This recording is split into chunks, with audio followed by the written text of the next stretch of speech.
Cukup? Baik. Ya, dan selanjutnya kita akan berikan kesempatan calon presiden nomor urut 3 untuk bertanya kepada calon presiden nomor urut 1. Dan waktu Bapak 1 menit dimulai dari sekarang. Mas Anies pernah menjadi gubernur ibu kota. Dan hari ini menjadi isu publik, saya barusan dari IKN. Mas Anies, dengan berbagai kondisi yang ada di Jakarta, traffic jam, orang bermigrasi, bagaimana polusi yang terjadi. Saya ingin dapat statement yang clear dari Mas Anies. Apa pendapat Mas Anies ketika kemudian Indonesia sentris itu ingin dibangun, mimpi besar anak bangsa sejak presiden sebelumnya ingin dibangun untuk memindahkan ibu kota dari Jakarta ke IKN. Silakan.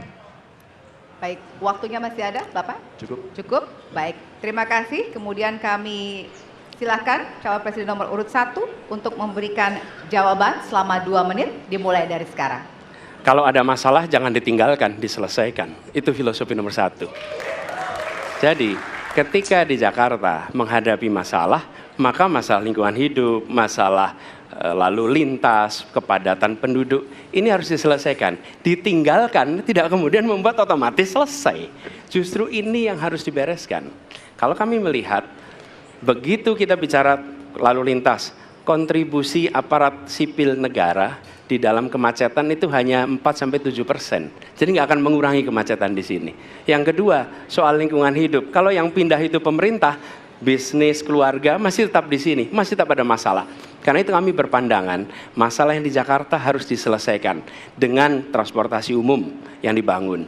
Kemudian yang kedua, menambah taman yang dibangun, transportasi umum berbasis elektrik.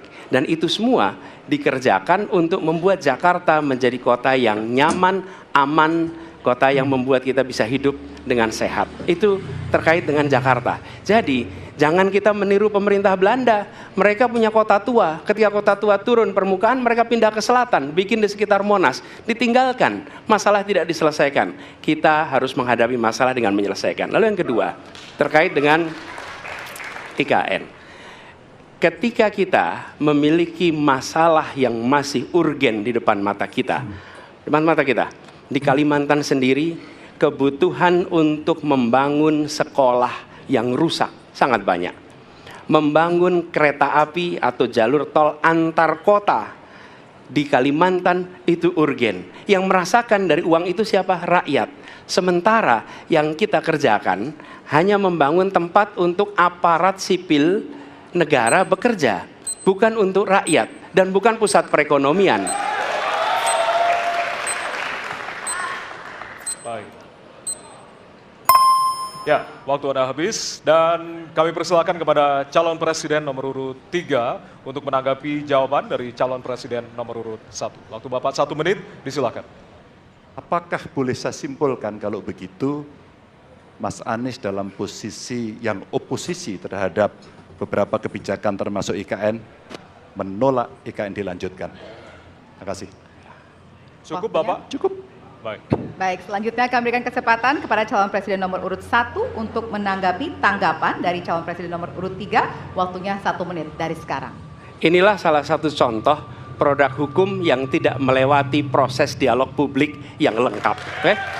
Sehingga dialognya sesudah jadi undang-undang. Dan ketika dialognya sudah undang-undang, siapapun yang kritis dianggap oposisi, siapapun yang pro dianggap pro pemerintah.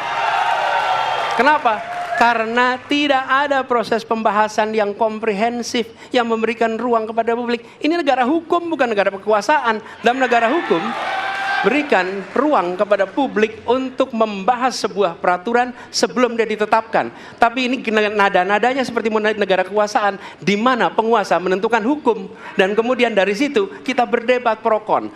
Kami melihat ada kebutuhan-kebutuhan urgen yang dibangun untuk rakyat. Kalau hari ini kita belum bisa menyiapkan pupuk lengkap, tapi pada saat yang sama kita membangun sebuah istana untuk presiden, di mana rasa keadilan kita?